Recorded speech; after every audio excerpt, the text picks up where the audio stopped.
რამდენიმე წუთის წინ საკონსტიტუციო სასამართლოს ამ გადაწყვეტილებას უკვე გამოეხმაურა ტელეკომპანიის უფლებამოსილება აღდგენილი გენერალური დირექტორი ნიკა გვარამია. გადაწყვეტილებას დადებითად აფასებს და ხელისუფლებას მიმართავს, რომ არ ჩაერიოს სასამართლოს მუშაობაში და უზრუნველყოს სიტყვის თავისუფლების დაცვა. მოვისმინოთ გვარამიას კომენტარი.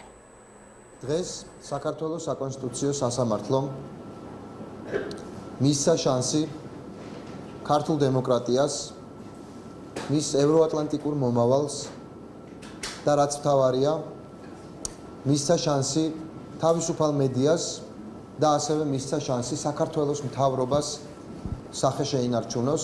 მივმართავ საქართველოს მთავრობას, გაეცალეთ ამ პროცესებს, გაარიდეთ ამ პროცესს ყველა ის ადამიანი, ვინც თქვენს ინტერესებს უკანონოდ გამოხატავს და მიეცით შანსი მხარეებს დამოუკიდებლად თქვენი ჩარევის გარეშე გაარკვიონ ურთიერთობა ერთმანეთთან.